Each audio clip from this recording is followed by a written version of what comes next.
Hello, everyone. Welcome to the final class of 2019. Today's class is an open discussion, so feel free to ask any questions you have in the chat.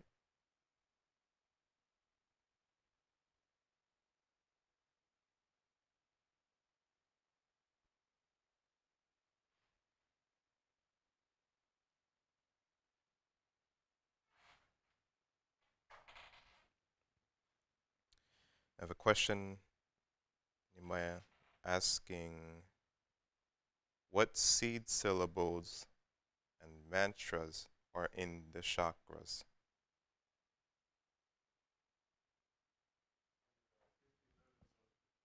Is your mic on?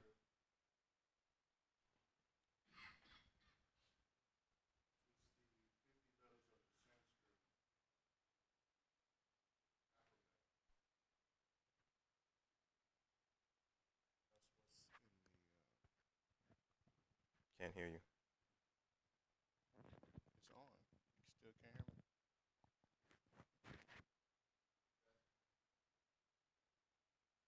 You hear me now? It's very low.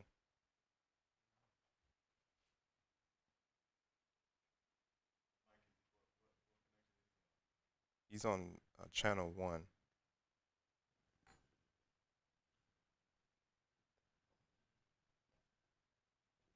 It says 599, channel 9. Yeah. Is that right? Yeah, that's right.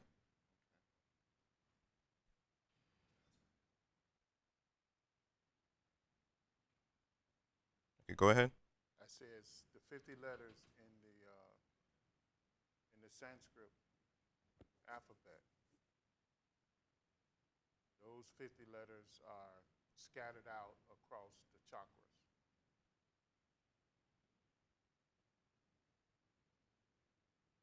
Those letters are used to make seed mantras and well, they are seed mantras really, and and phrases and sentences that becomes mantras. Still can't hear. Can you move it closer to your. It's Come on. already. Can you hear me?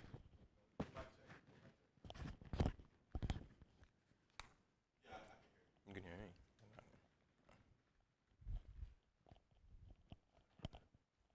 The battery is full. I don't know what it is.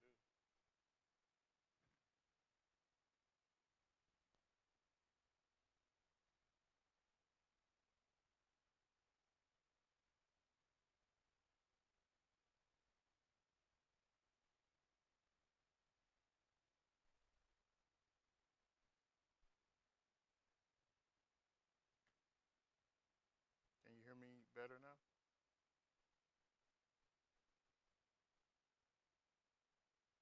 Can you hear me?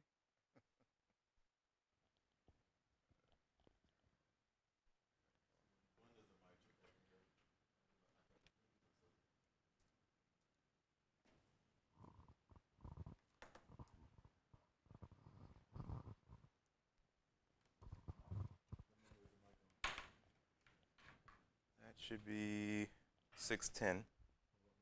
3. Mic check for handheld. Yeah, you're coming from.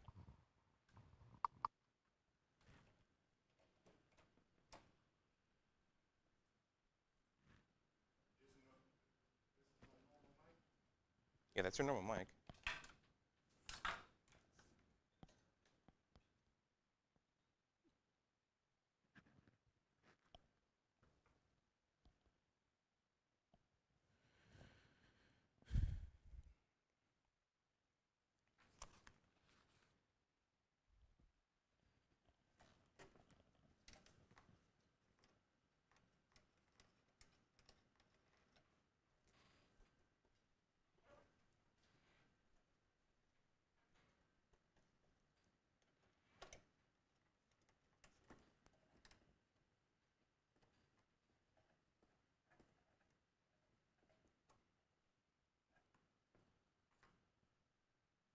Okay, try now, Nima. Okay. Can you hear me? No, that's even worse. Just give me the other mic then. Don't you have another handheld mic?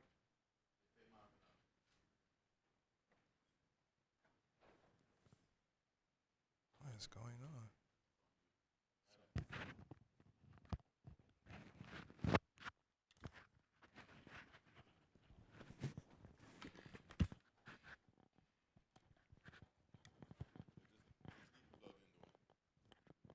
Hmm? Now Leave it you plugged can in. hear me now? Yeah, I hear you. Okay, that's good. Okay, I was saying that the seed mantras of the chakras are the letters of the Sanskrit alphabet.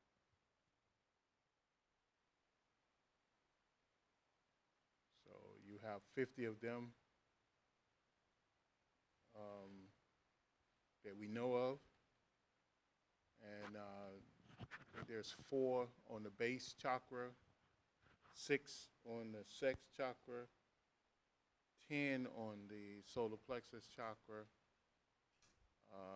12 on the heart chakra, 16 on the throat chakra, and 2 on the third eye or Christ chakra. And that makes up the letters, and then the letters turn into phrases. Phrases, it turns into sentences, and that's how you have the sound vibrations of power, the mantras, or some people say the many names of God.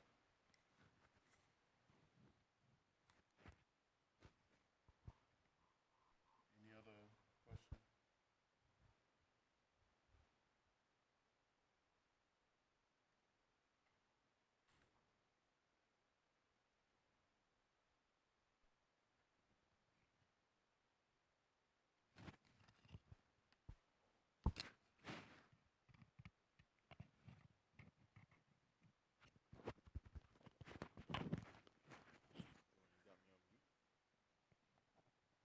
No, is there a red light on top of it?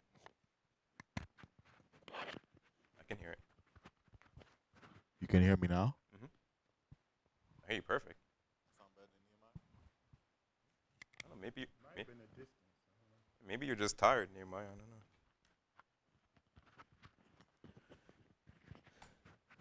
Miko, what are your thoughts?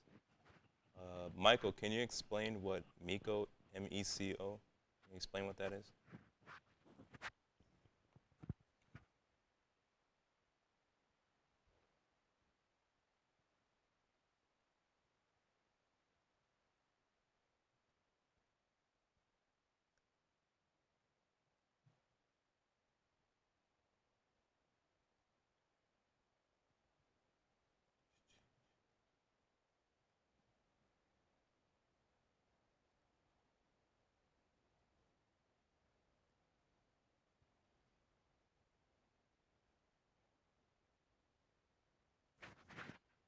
Before you answer Michael's question, I have just a clarification from Nehemiah.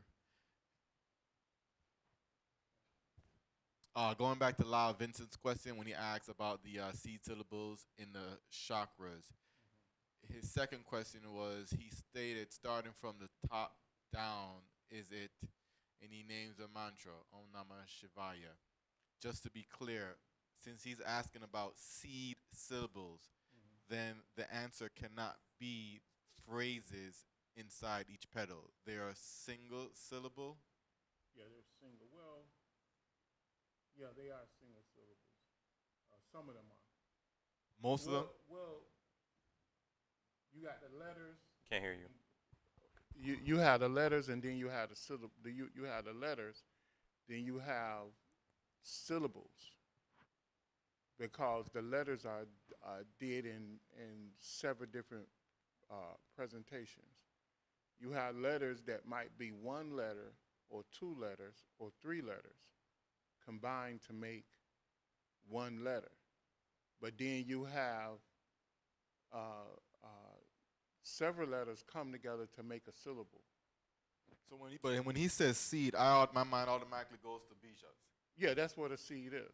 Yeah, but you know a BJ is a one syllable, right? Or it could be two syllables or three syllables. So but then when you start creating a mantra or a flow of energy, right, out of the syllables, then it becomes a phrase and a sentence. So the mantra that he listed could never really be a seed mantra. No, it's not a seed No. mantra. I didn't see that. Well, and yeah, no. If it's a phrase, if it's multiple syllables, that's either a phrase or a sentence.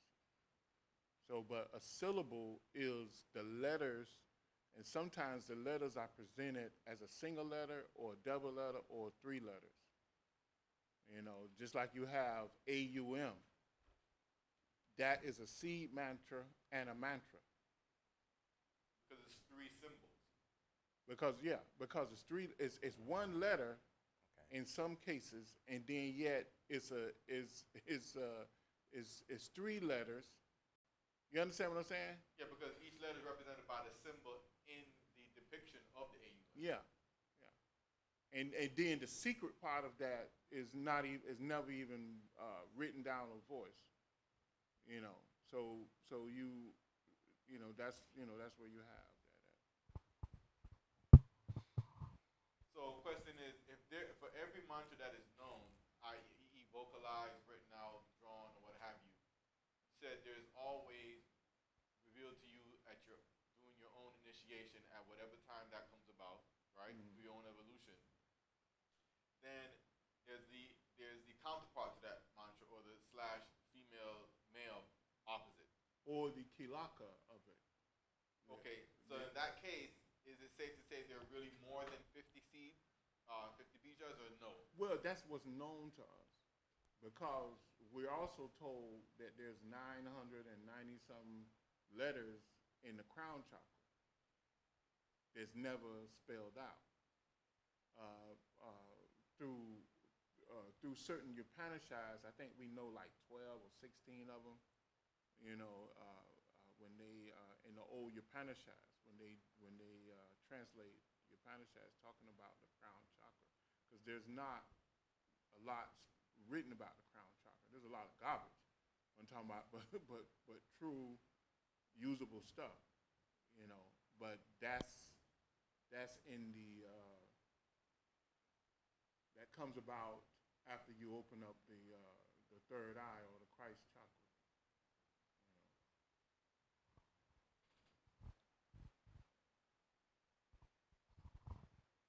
Yeah, we're having the same problem with Bernard. Oh yeah. Oh. You don't Okay. have a second one of these? I do, but they still, unless you hold it close to your mouth, they Okay. can't hear you. Okay. I have to switch both of you to the presenter's microphone. The one that goes over the ear that you don't like. I'll have to switch Oh yeah. So I'm saying you don't have the second one that he can. the second handheld. Yeah. If he holds that close to his mouth, they can. No, I'll hold it to my mouth. Okay. Like the way I have a clip where it's directional, so it has to have it pointed directly to your mouth. No, that's fine. I'll hold it to my mouth. So I have a question, Mike. You said the 50 letters of the Sanskrit alphabet are the ones that are the petals along the major chakras, right? Yeah, along the major 6 chakras of the spine. Along the spine, Mhm. and there are the major chakras along the spine. Do all chakras have petals? Yeah. So shouldn't the minor and minute have petals as well? But it's extended from the major chakras in most cases. In other words, my throat chakra, right? The psychic centers or the petals, the chakras in the hand, which is about 24 chakras, Mhm. right? Major and minor, is actually an extension from the throat chakra. See? Well, that's how we're able to express consciousness. That's through how it. we're able to express. The Christ chakra, the sex chakra, is actually an extension of the Christ. The sex chakra is an extension of the Christ chakra.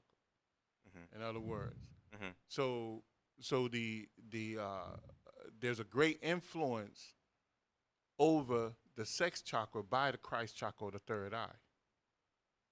Now, we can't we can't penetrate that silver lining, but it's there, Mm-hmm, mm-hmm. and that's why the energy of the sex chakra, Viana, is it travels over the entire body Mm-hmm.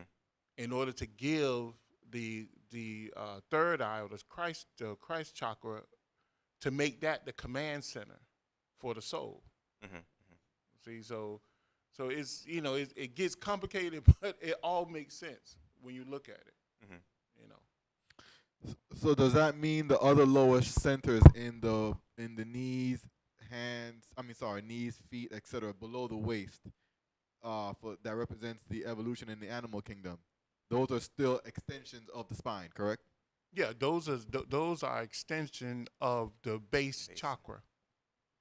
The base chakra, the base of the spine chakra extends down and give animation to those Lower extremities. yeah. And the base chakra, the Muladhara chakra, is the crown chakra for the animal kingdom, insect kingdom, and all of that. Which is represented by our lower extremities. Yes, it's just like our crown chakra is probably the base chakra in a cosmic being. So in a bodhisattva, so once we get to that level, we're at the bottom of the pole, at the bottom of the ladder again, trying to extend up to a higher crown chakra. Okay. So, Dr. King said that there were two metaphysically derived languages given to humanity, Sanskrit and another one that's only given through initiation. But if Sanskrit corresponds to the 50 petals of the major chakras, does that second language correspond to the other chakras within the body? I don't know. I honestly don't know. But what it does tell us is that, well, you always have in our manifestation. In our manifestation, remember, especially with especially with science. Science is showing us that now, Mm-hmm. right? That there's this binary thing. There's this negative and positive with everything. Mm-hmm. And from the negative and positive comes what? A manifestation of something new, Mm-hmm. or a continuation of what's already there, male, female, child, Mm-hmm. Mm-hmm. and that's how nature is. And throughout the whole level of our type of manifestation, we always see that Mm-hmm. until we can combine them into one. The way the great yogis or bodhisattvas say that a bodhisattva is neither male or female or neither. See, because they are all. So but because why they perfectly pull all their soulmates that's been traveling through reincarnation for thousands of lifetimes. They pull them all together to make one consciousness.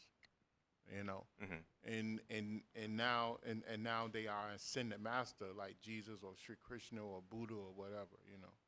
So Do all the higher chakras have the reflection in the lower? Like, so for example, the Christ is reflected in the sex. Is the crown reflected in the base, or the throat reflected in the everything solar is an plexus? extension from what we understand. Everything is an extension from the crown. Everything. Mm-hmm. Mm-hmm. In this manifestation, everything is an extension from the crown.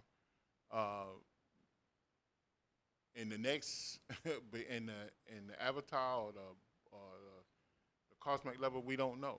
Mm-hmm. But it seems to be that, because when we look at how creation unfold, they according to the Sanskrit teachings, that everything extended from the Mahabindu, and the Mahabindu is what we understand to be the sun, or the where the great Vishnu came from. So everything in this solar system is an extension from the sun, and we know that the sun is what, the giver of life and the sustainer of life.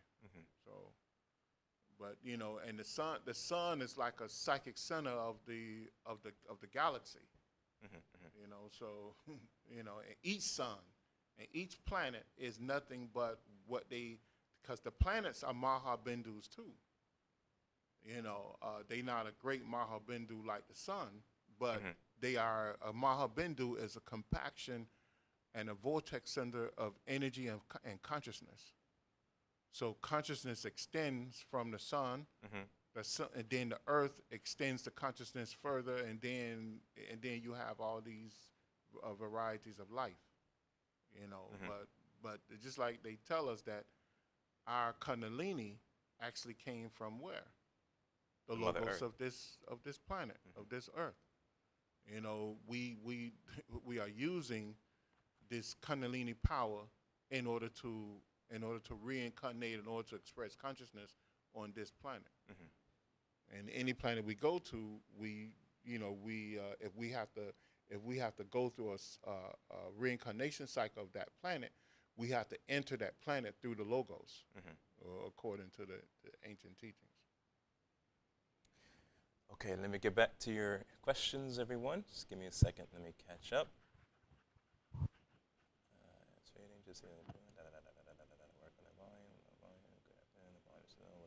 Okay, what are your thoughts on MECO, MECO, or magnetic,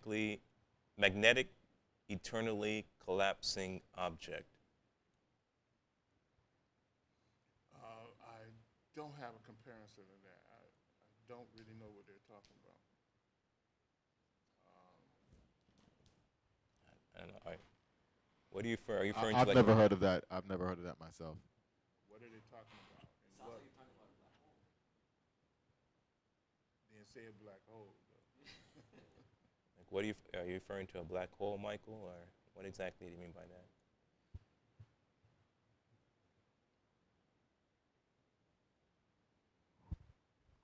Okay, when you put all the chakras, I think that means together, or as a horizontal line. Oh, I'm not sure what your question is, Lyle. When you put all the chakras, what is the whole mantra?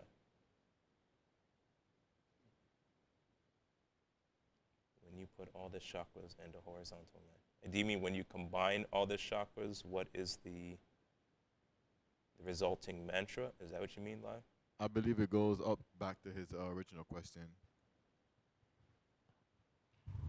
You have to stick to the original teachings, and the original teachings are it explains things in great detail, but it takes study in order to study, concentration, contemplation, and eventually meditation to understand this stuff. But because you have some far out books out there that tell you all type of things. The in order to, and when you raise Kundalini, in order to activate a chakra, you have to raise Kundalini. And when you raise Kundalini in that chakra, in order to activate that chakra, you have to engage each petal of that chakra. And you have to actually do a meditation on each petal. And once you do a meditation on each petal, the knowledge of that chakra opens up, because you synchronize the chakra. And you have to control the power that comes from each petal. And then the chakra is fully open. So, and then you remove consciousness from that particular chakra. You dissolve consciousness into an energy, and you go up to the next chakra, and you use that energy to synchronize and do a meditation on the petals of the next chakra. And so it's not, I don't know, people, you're not combining the chakras. You just dissolving consciousness and energy of that chakra. You're removing the conscious, the energy, the vital energy, and the mental energy from that chakra and taking it up to the next chakra, putting that particular part of the body into a conscious death state. But all the infrastructure of the chakra stays in place. Go back to the next question. What was the person that Michael explained his? Not yet. What did he say? Is it a black hole? No, he hasn't responded yet.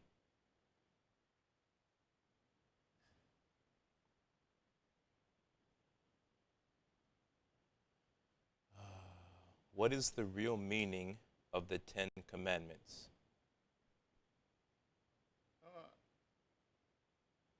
To my knowledge, the Ten Commandments Oh, were yes, you did. They were part of the laws of karma. Can't hear you. The Ten Commandments was part of the laws of karma, and there was a lesser lord of creation that actually appeared in one of his lower and his lower aspect before Moses, and and reminded him or gave him those commandments that had been previously given to the world before. So he just reiterated the top, I guess, the top 10 commandments that was very important for the people of that particular time cycle. But it actually was a lesser lord of creation who actually appeared before him and gave him reminding him of those commandments, because Moses was of course a bodhisattva. He was a cosmic being that was here on Earth as a mission. Okay, yeah, he did explain what he meant. He said, yes, referring to a black hole and the possibility of something coming out of it, something conscious.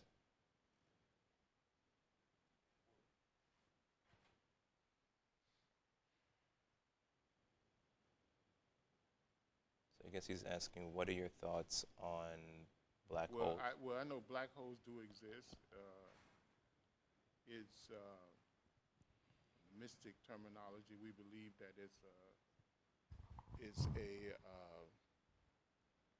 how do we say it?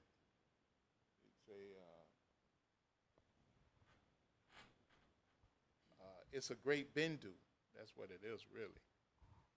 It's a great bindu, and it's in meaning that it is a point of all knowledge space, and everything came from it, and everything has to go back into it. So it's just like a sun. Everything comes from the sun. Everything has to go back into the sun. When the sun get ready to extinguish itself, everything that the sun put out will come back to the sun, and the sun will go into a different cycle, maybe a different vibrational cycle. Maybe it will merge into a higher level, a higher etheric level, where it goes to one of the, because the visible sun that we see, there's several invisible suns that we cannot see of the same sun, because the sun operates on multiple realms of existence. So as the sun graduates or moves, it will move out of one manifestation into another manifestation, and eventually it becomes the black hole that we see, and it's just as physical and everything on another realm of existence.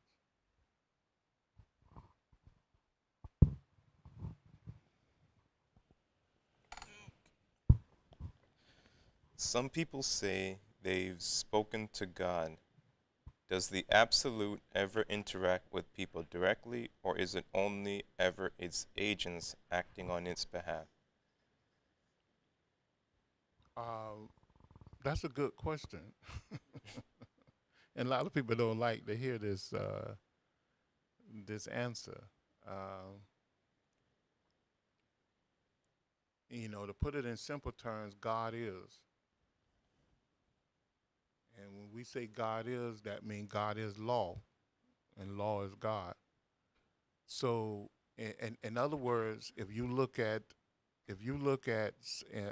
logistics or intelligent movement, in fact, we can, we're using this logistics and intelligent movement right now with our computer. When we tap on a key, we know exactly what it's going to do, and we know exactly how to affect something thousands of miles away from us. So imagine what God, the absolute, knows. So God will never, ever interfere with your movement, although God have made all the provisions for you within the law. And the only thing you have to do is abide by the law. The difference between a common man and a cosmic man, or avatar, or bodhisattva, whatever you want to call them, is that one moves only according to the strict restrictions of the laws of karma, and the other one don't. The other one moves and brings all type of negative and indifferent karma on themselves.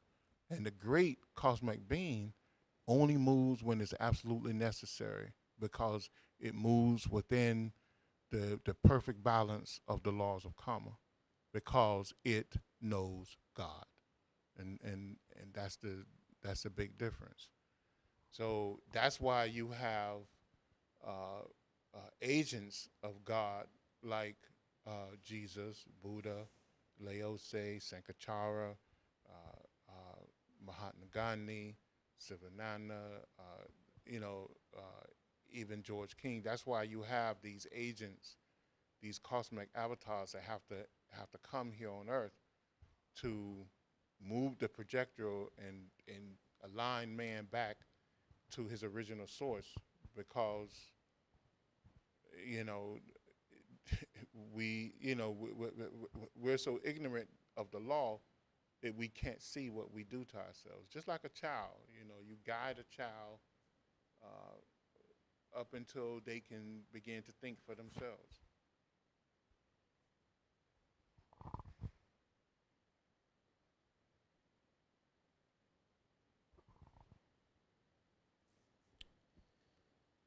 I hope that answered that person's question. The one you skipped the question by James Worley.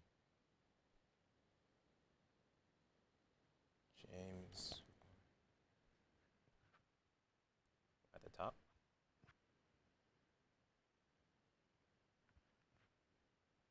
James Worley asked, "What is the real meaning of the Ten Commandments?"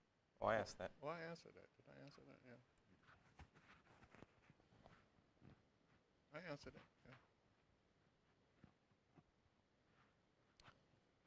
Okay, Lyle, for future reference,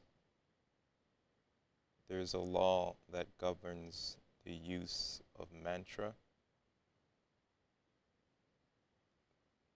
So be very careful when you give it out or type it in the chat. In the mantra Om Namah Shivaya, would Om be at the top two chakras and Na be at the fifth and Ma be the fourth? She is the third chakra.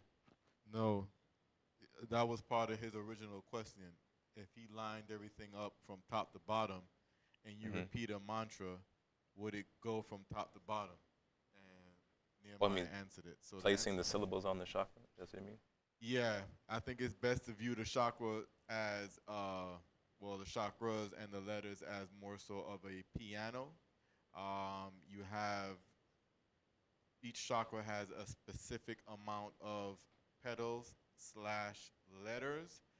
And when you chant a mantra and you go through each syllable, you are literally activating the pedal on that chakra, just like a pianist hits the key on a piano. And it's not always going to be in order from top to bottom like that. It can't be. If he really wants to know what the order is, then I think he can look at Arthur Avalon's book, and he Yeah, can but look at a lot of the drawings that has been posted to the chat, and you can see what each letter slash petal slash syllable is for each chakra, and then you just figure out where they are on the body. yeah, and I think in my book I give that, I give all of that, but understand that the way you understand the power of the letters is by chanting by japa, chanting the mantra repeatedly for until it lives within you, or until you unlock that mantra. So you have to spend many hours, days, months, or years repeating that mantra over and over and over and over and over and over and over. So, what's wrong? No, it doesn't matter. No. So you have to understand that. I mean, there's no intellectual. I mean, you could study this intellectually, but when you begin to practice it, you begin to understand it better on an intellectual level. Because one of the first things you'll notice that once you chant the mantra, you'll notice the energy, you'll notice the elevation of consciousness, you'll notice the level of concentration. Then all of a sudden you'll begin to have visions. You'll begin to have all type of psychic experiences, and then all of a sudden, when you get to the point, the mantra begins to unlock itself and begins to teach you things, and you begin to see things in its true light.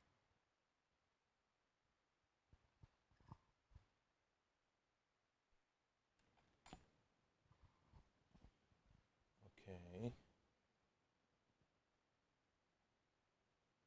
Nada Brahma is soundless sound. What is the Shakti part? Shakti Pat.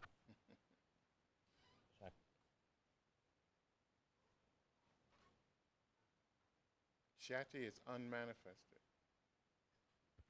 Yeah, but that word Shakti Pat, I think he's talking about the principle of transferring energy from one person to another. Yeah, but still, it means Pat means to. It's a part of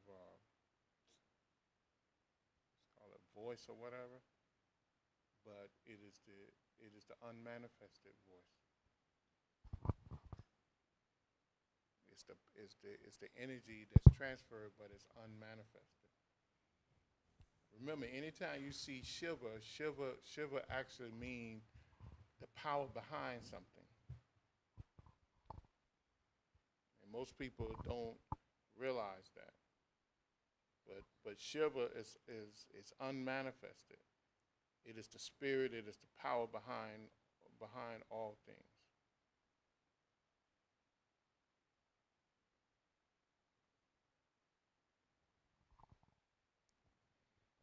What planet is Krishna Loka?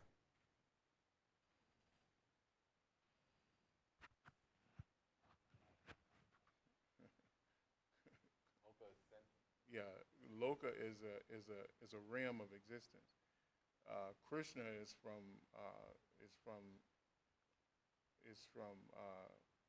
Saturn.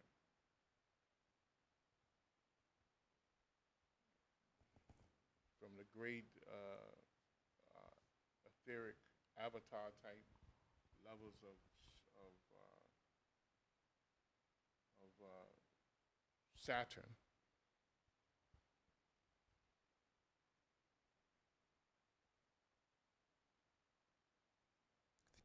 think you answered this already. Is yeah, is Pat in Shaktipat Prana?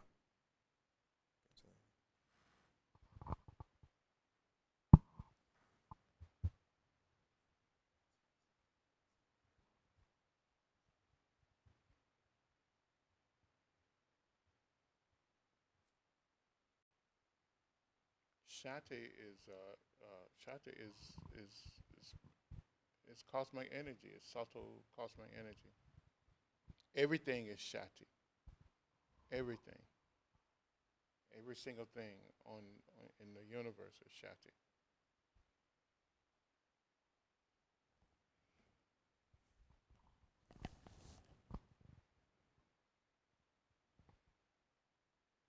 Are Dr. King's realize and awaken techniques, pranayama, mantra, and prayer, modern Kriya Yoga?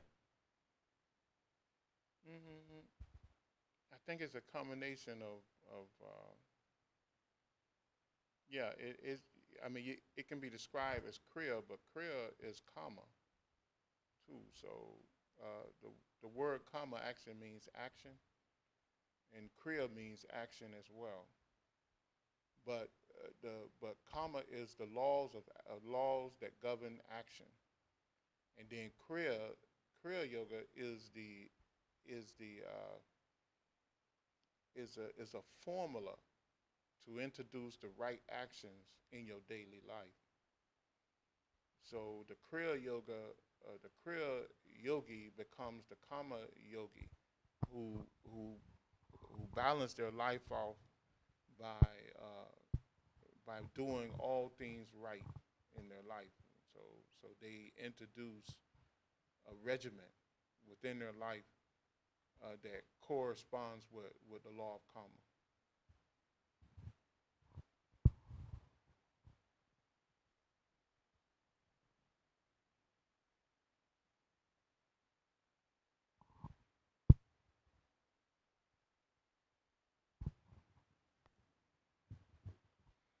Is my mic still low? It, I just have my volume down so it doesn't pick up feedback. Okay. it sounds good.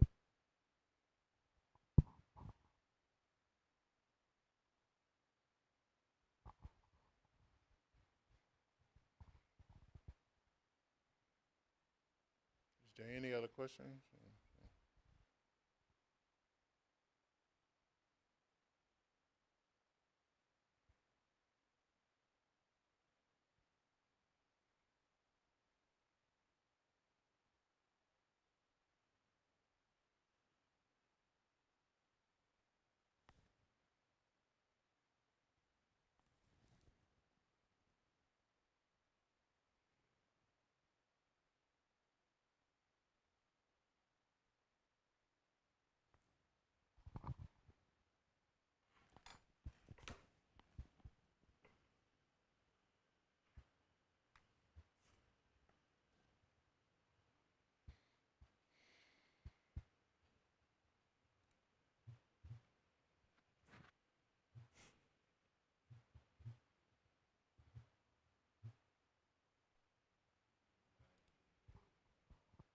Yeah, it's a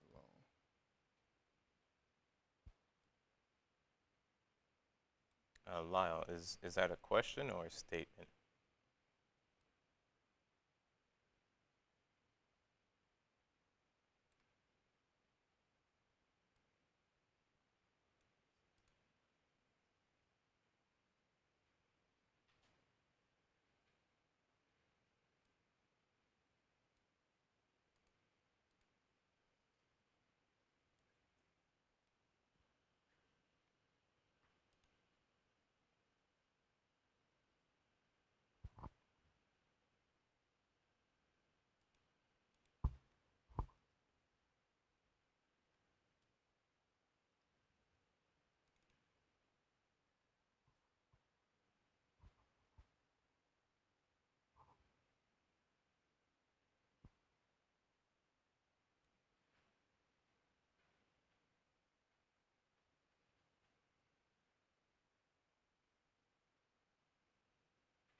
questions? You have any questions? You have a headache?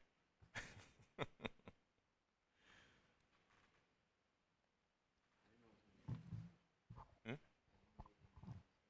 Oh yeah, we've been.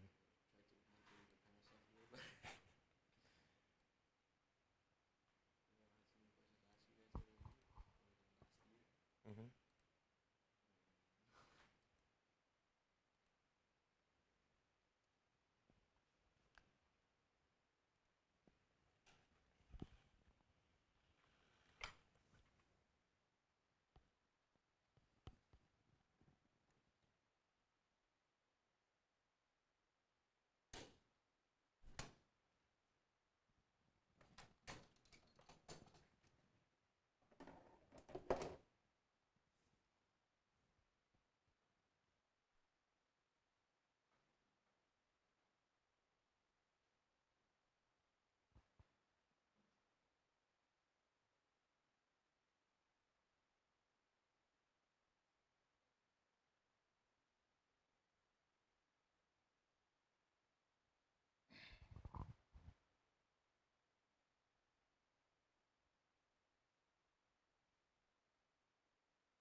You said you were asking if your statement was correct.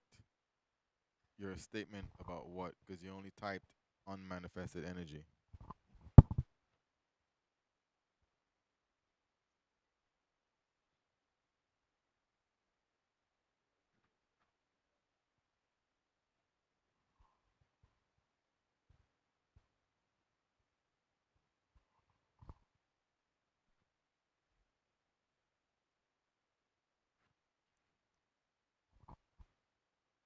The the Sanskrit word kriya, does it mean visualization?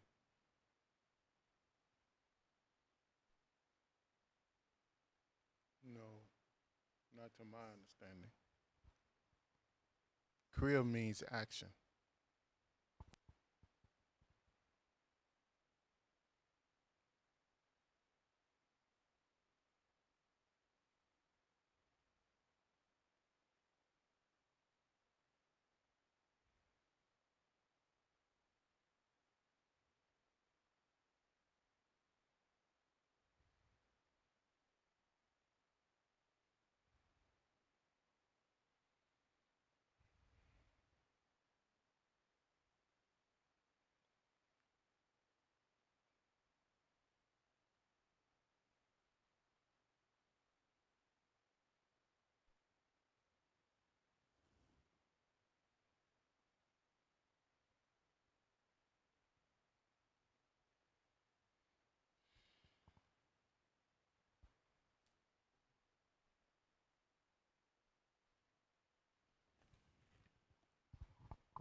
Hmm?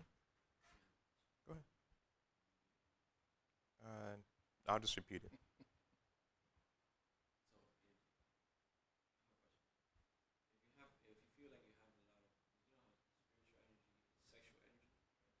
Well, psychic energy is sexual energy. Psychic energy is it increases sexual energy.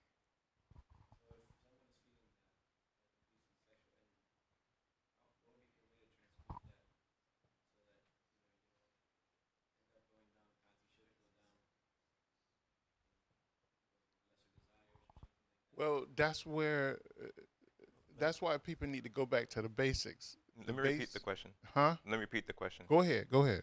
The Repeat the question question. is, if you have a lot of, how do you transmute psychic sexual energy into productive way? Well, the thing is that if you if you are trying to spiritualize yourself, then the road to spirituality is is increasing psychic energy within the body, because the body the body produce psychic energy. Kundalini Kundalini releases a sound, and that sound creates a flow of energy. That flow of energy is the nadis. The nadis is psychic energy. So prana within the body is psychic energy, meaning that it's consciousness. See, because the flow of prana within the body is a psychic energy itself. So when you concentrate that psychic energy, right, the first chakra that's activated the is the sex chakra, which is the seat of your basic consciousness. So that's why you get excited. So the nature of our manifestation, when we get excited, we get aroused, and we need to make connection with another human being, and majority of the time it's your opposite sex. See, so that's why that happens. Now, in the 8 limbs of yoga that was given to us by the great cosmic master Patanjali, he gave us the 8 limbs of yoga, which is really, it was really more than it was, because each limb has dozens and dozens and dozens of rules to it. But essentially, the first limb is yama, and yama is control your thoughts and your actions. Decrease the modifications of your mind, in other words. So that means that you need to control, you need to think before you act, in other words. Then the next limb is nayama, which means to do what? It means observance. It means observe God in everything. So in other words, when you put the two together, you make a conscious moral decision on everything that you do. So when as you develop yourself spiritually and psychically and spiritually, then you have to govern all your actions. So that's how you control your sex urge. You know, if you look at a woman and the only thing you think about is sex, then how do you? One way to, just one little method is is when you look at her, think about your mother. Yeah. So then this woman that you are looking at in a lustful way, she is, you know, she's a mother, or could be a mother, or is the potential of a mother. You know, if you can look at her as your sister, because normally if you have a sister, you are the protector of that sister. You want to protect her. You know, so it shift your consciousness to a different way of looking at. And the same thing with a woman when she's looking at a man. Think about her father. Think about her brother. But don't look at them like that. Be objective. You know.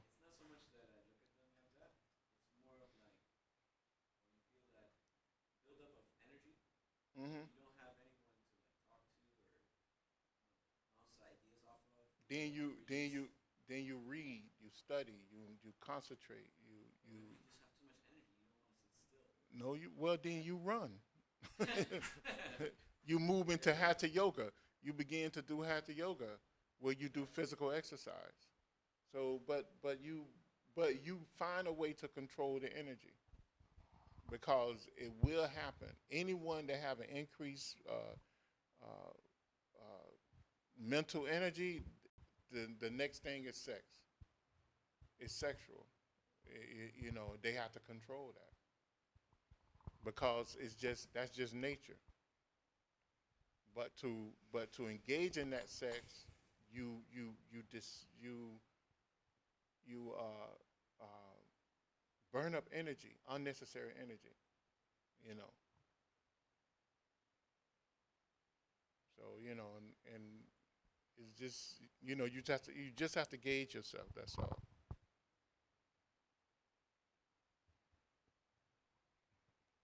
Okay. The question. When I was meditating, I felt physically attacked. In my mind, I called out to Jesus, and the attack stopped. Any idea what that was about? Yeah, what type of meditation? What do you call meditation? Most people that call meditation is not meditation. Describe what they're saying is meditation. Because remember, you must remember this, that all of us live in a bubble of mind substance. Okay, that bubble of mind substance is our aura, right? We cannot function outside of that mind substance. If the aura disappears, we die. The same way, if the atmosphere of this earth was stripped away, then all life on this earth would cease to exist. Right? So our aura is an atmosphere around us that's allowing us to have this state of consciousness. So within this aura, when a good psychic can see on multiple levels of the aura, they can see storms, hurricanes, all type of stuff going on in your aura. Stuff that you created from your own negative thoughts and actions, and your positive thoughts and actions. So there's a mixture of good and bad in your aura. Now, when you begin to sit down and try to concentrate and try to get to because you have to concentrate, then contemplate in order to meditate. And most people take lifetimes to get to meditation. But as you do that, there's a storm going on. And that's why Patanjali said, stop the modifications. Because around your aura, around the basic part of your aura is a valence level, and that's where all the outside stimulation is coming in at, and where a lot of gross thinking have settled, day-to-day stuff have settled, things that you have pushed away from your mind but still in your aura, horrible thoughts you had about certain people or things, it's there in your aura, and if it's not used, it becomes what's called samskaras, which is it scars your aura and become a seed for later to be used as energy. And sometimes when you sit down to call yourself meditating or concentrating, you conjure up these thoughts again, and these negative things again. And unbeknown to you, but you put it there. So that's why the right technique of concentrating, contemplating, and meditating must be used in order to combat these type of things.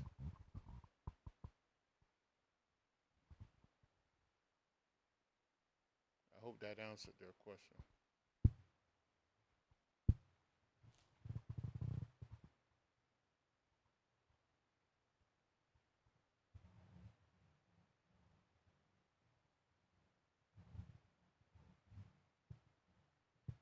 Any other questions? Yes. Does the Sanskrit words na and ma mean consciousness? What's that now? Does the Sanskrit words nama mean consciousness? I think they're referring back to that same mantra. Spell it.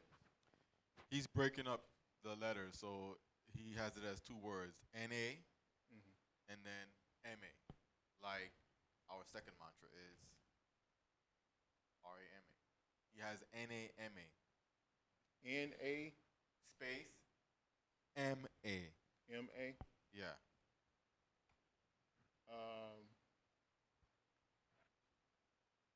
Mm, want to say, oh, I think he's referring to that mantra Om Namah Shivaya. yeah, I think he's asking, does Nama mean consciousness? it, you can't, honestly, you cannot give meaning to mantra. Hmm. And that's one of the first rules that you must learn. Some teachers do that in order to help the student move along, you know. But if we go back to the basic rules that's given to us, um, you cannot give one meaning to a mantra. A mantra can represent multiple things, you know. Um, like the AUM represents thousands of things, you know. So you cannot give. It's not good to give meaning to to uh, to to mantras, because if if I was to write an article on maybe two or three letters of mantra, I could probably fill 50 to 100 pages talking about how that the energy of that mantra. Hmm. So you cannot. It's not good to do that. That's not a good thing. So So then, what do you think his approach or their approach should be to understanding what those seed syllables slash single pronunciation I letters mean, are? you have to study and you have to practice, and then you will know, because you can take R A, which most people look at as T jazz, right? Or which is heat, fire, or light, and you can place that on any part of the body, but you know that it's centrally located where? Base of the spine. No, no, in the solar plexus. Oh, R-A. RA, yeah. So but yet we know that it can be placed anywhere in the body, and it can be essentially used for anything. Hmm. You know, Hmm. you can use it to accelerate anything or transfer anything. So I mean, and it works anyway. It's the same way. It's the same way heat and light works right now. Hmm. Hmm. You can use heat and light where? In every single thing. And every single thing has a piece of what? A Sound. little light in it, a little heat in it, and a little fire in it. Even ice. Scientists have realized that it has light and heat and fire within it. So mantra is the is sound vibration, and vibration is the signature of all life. So you cannot take sound and place it and just say this is what it is, because it's multiple things. Hmm. Hmm. It's a combination of multiple things. It's just like right now, the letter A in the English language can go into multiple different words.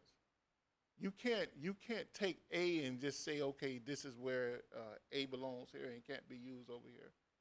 A may interchange with E. It may interchange with I. You understand? So Hmm. Hmm. so that's how sound is. You can't pinpoint sound, because sound is consciousness. It's a signature of consciousness. Hmm.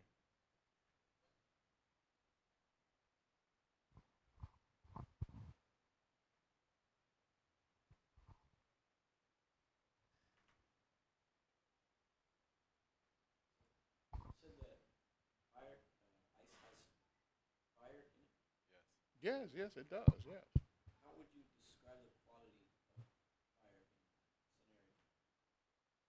Down on the atomic or cellular structure, on the molecular structure is the if you look at how something freezes, right? You know that anything under 32 degrees is subject to do what?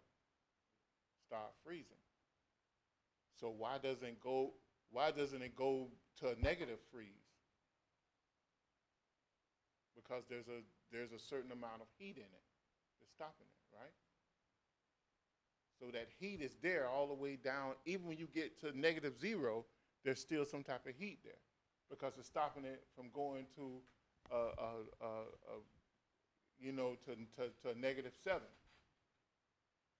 -7, or seven below zero.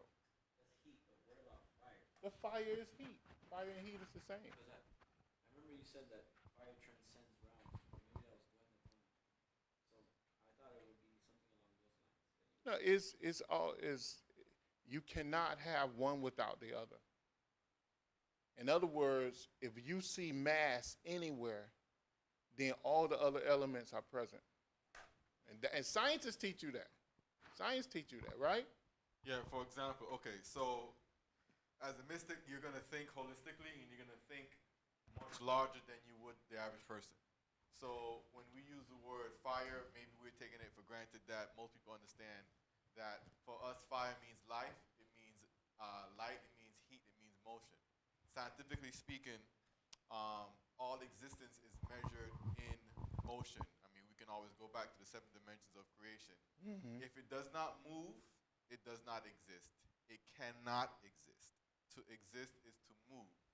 That motion is measured literally as fire/heat on a molecular scale.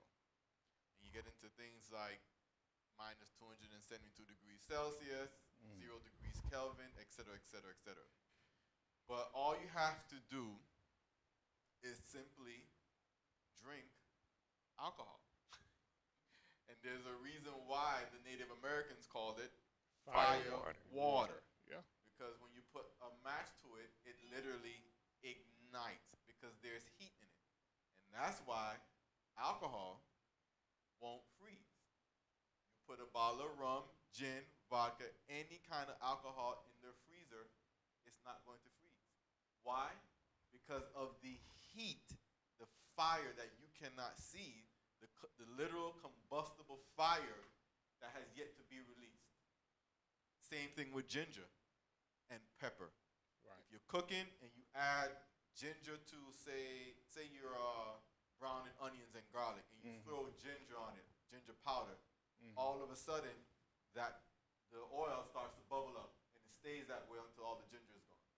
Why? Because there's fire in ginger. Right. If you take a Scotch bonnet plant and you plant, if everybody's Caribbean knows a Scotch bonnet is like a habanero, those plants have to be planted separately because they drain the soil. Why? The heat of that life force contained in that plant, the fire that's present, in order for it to exist and to balance itself, it has to absorb, literally suck the life out of the soil just to keep it going.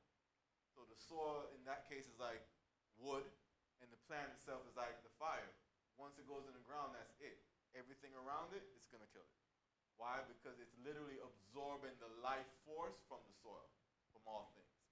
So that's why he said there's fire in ice. Because as long as that ice exists, there's heat in that ice. Yeah.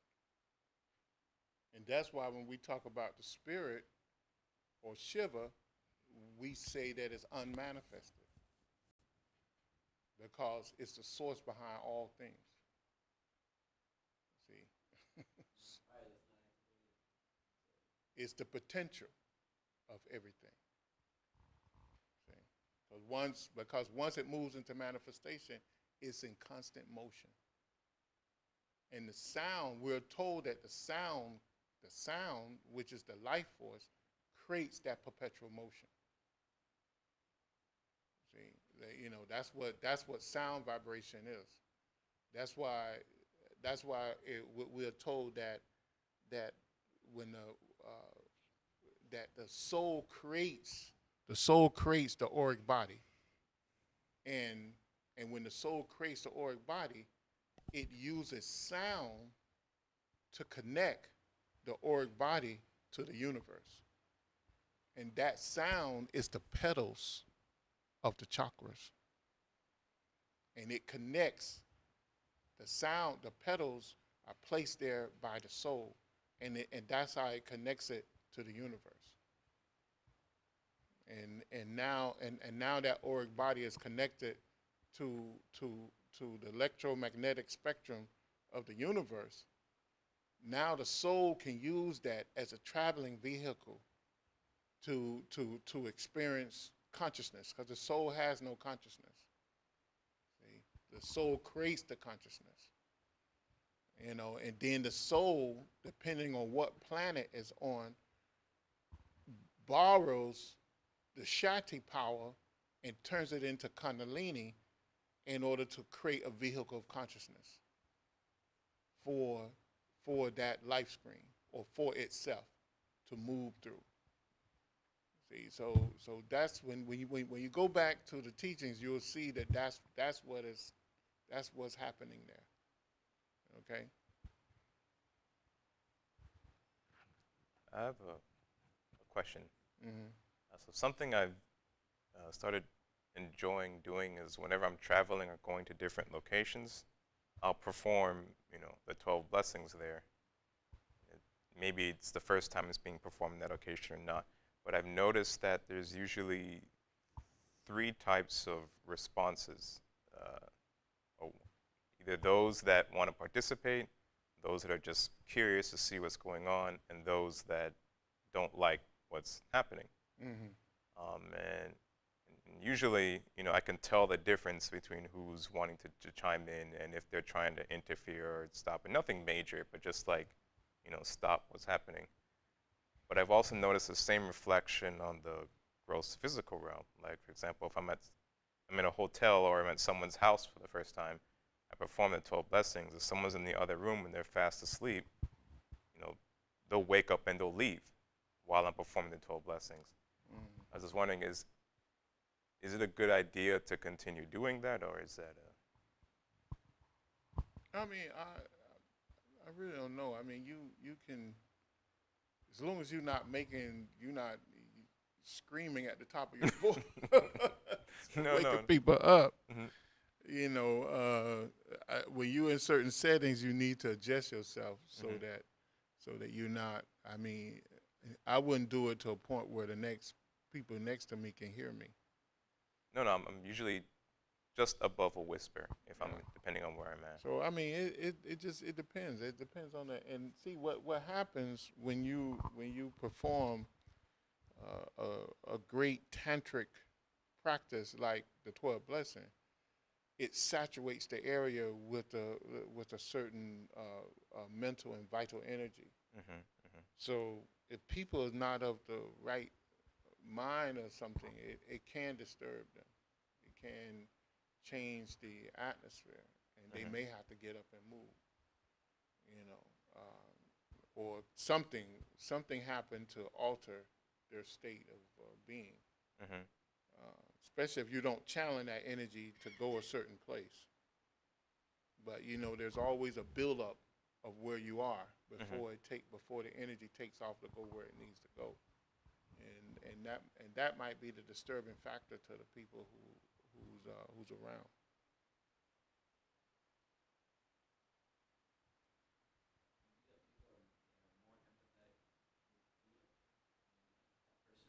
Mm, yeah, it's a subtle thing. It's a subtle thing. So it's a subtle energy. No, they may not realize consciously. It's just a feeling. You change the mental platform of that particular area. People just move. They just move to that. I mean, you can test people with that, and it just happens. You You know. just get up and leave. Yeah, they just get up and leave. It's just like somebody who wants to be expressive and loud. They're not going to go into a library. They they're gonna go somewhere where they can be loud and and verbose or whatever they want to be. You know, they're not going to go to a church. Because those places where they need to be quiet. They need to control themselves. So you change the mental and vital energy of that particular area, and people are going to respond to it, whether they know they're responding or not. So on the subtle realms, when I'm doing that, um, usually what I'll say before is if anyone wishes to participate, they can. But if uh, but sometimes there may be beings here that don't like what's happening and try to. If it does, do I have to address that or just continue performing until blessings and that'll kind of work itself out? I think it'll work itself out. But you always, when one of the things I do when I'm in a strange place doing that, I put up a violet flame around the area Mm-hmm. to protect me, and Mm-hmm. protect, and that push out most of the entities that's there that may not like what I'm getting ready to do. Mm-hmm. So I mean, that should be a practice that you should do. Yeah, I do that as well. You put up around the whole area, Mm-hmm. you know. Then you shouldn't have those responses like that.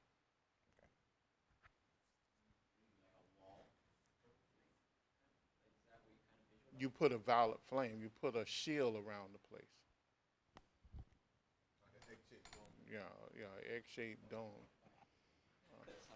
Well, it's a violet colored flame that actually comes from the logos of the earth, and you pull that around the place as a screen or a dome, and then you bring down the white light from the upper atmosphere of the earth, and you strengthen that, and that becomes a psychic shield, from or a cloak from which you work.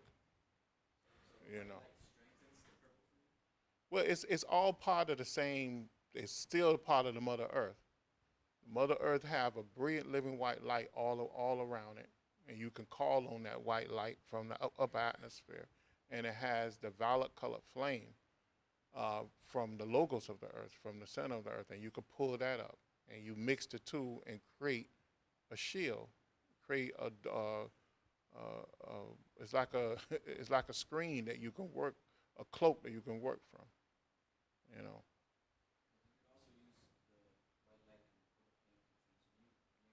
Yeah, you can too. Yeah, yeah. Used for a lot of stuff. It's used for healing. It's used for transmutation. It's used for creative visualization. It's used for a lot of things. We have any more questions? Yeah, quite a few. Okay, so the question to Lyle, he's asking, is that what Shakti Pat meant on manifested energy? The answer to that would be no, because the word Shakti itself is a manifested aspect of Shiva Shakti. Yeah.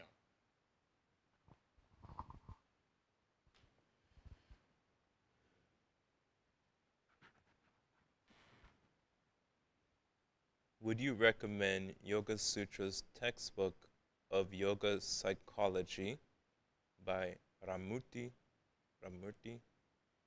S. Mirsha? I remember the name, but I don't remember Well, I kind the of looked it up context. while you were answering the last question. And based upon his background, it sounds like good reading because he has he was a medical doctor. So I think he has Did he study under Sivananda? he may have studied under him in India.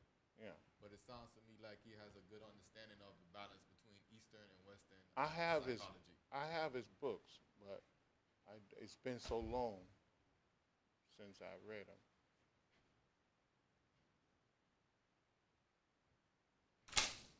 Oops. A lot of the yogis that were medical doctors, they studied under Sivananda or Sivananda students, because Sivananda was a medical doctor. And they're normally the most balanced and Yeah, they are. straightforward.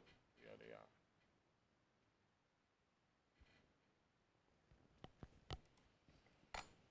Okay. Mantrium. Okay. What's next? Mantrium poetry stanzas are the stanzas that are being deciphered mainly about control of senses. Where did they stanzas come from? They are which Vedas they come from? Do they know? Or are they from the stanzas of Sudan? I don't know. Hmm? Yeah, I mean, it's the stanzas of Sudan. Yeah, but what's her name gave him out? Yeah, she gave him out.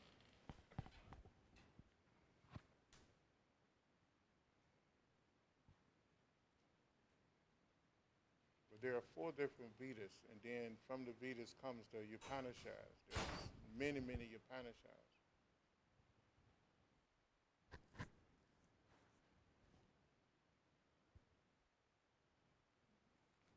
And then the Sakara, I mean, I would tell him to go back to, it's a he or him. I would tell them to go back to the teachings of, of,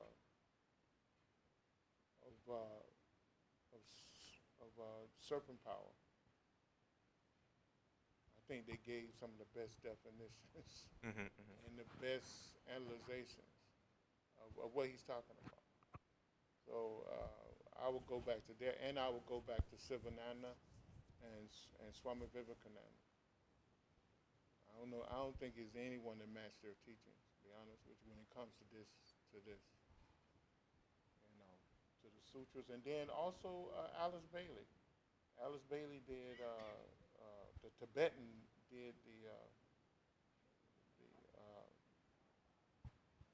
the what was it called? It was what was her book? Esoteric Psychology Mm-hmm. and Esoteric Psychology and healing. The Tibetan did that through her,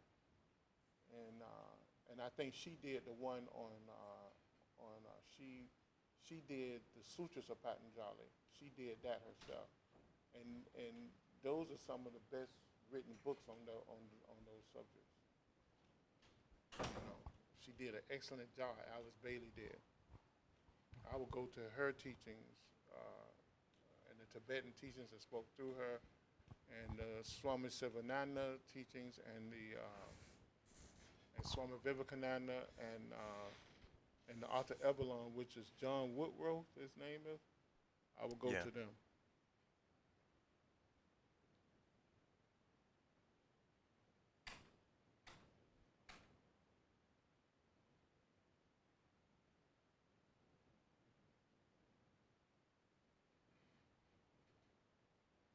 Any other questions?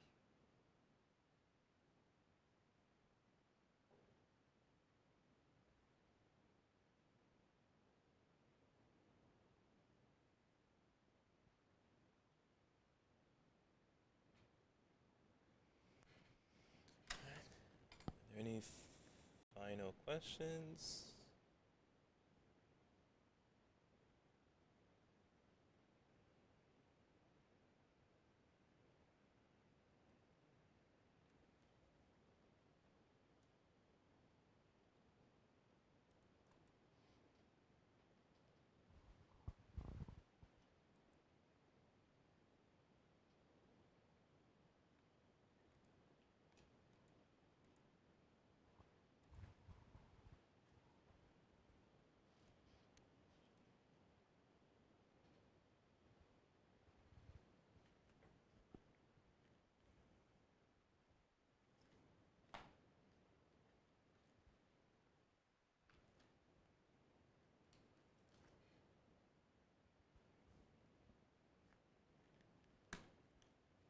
Is that it? I believe so. Okay.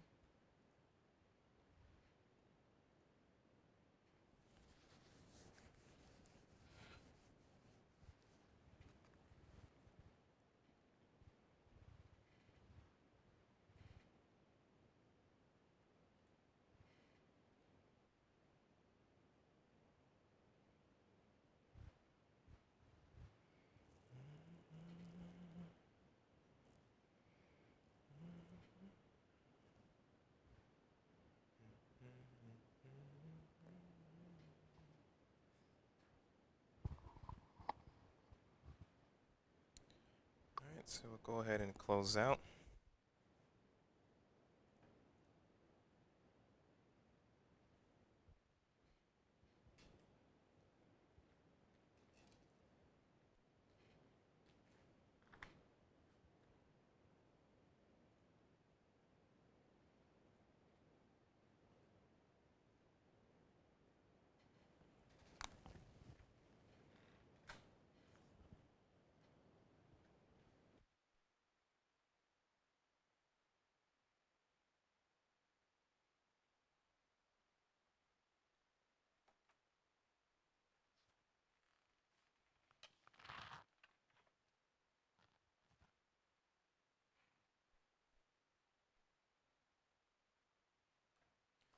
Usually when you're doing practices at that early in the morning, if you're not doing it very loudly, then there's other ways to recite mantra. You can send us an email and we'll give you more explanation about that.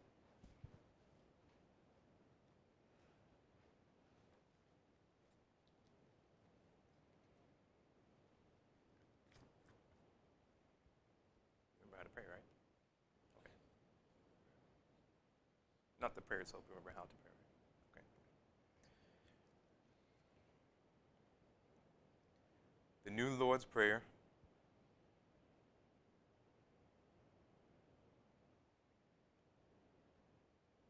O divine and wondrous Spirit, O everlasting Lord of hosts, send forth now through me thy great and lasting power. Allow me, Almighty God, the lasting privilege of radiating to all the world thy great love, so that those who suffer may be given the power and energy to rise above their weaknesses.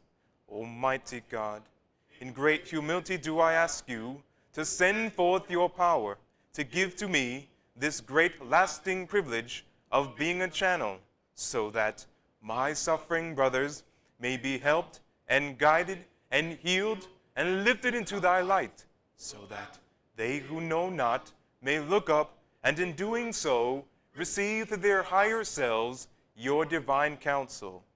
Almighty God, this day have you granted me a divine privilege. I ask you now to give to me the strength so that never again will I turn from my inner vision of you. O great peace, great peace, great peace. In praise of your greatness, O God, doth my soul sing. Grant it energy to sing on forever and forever.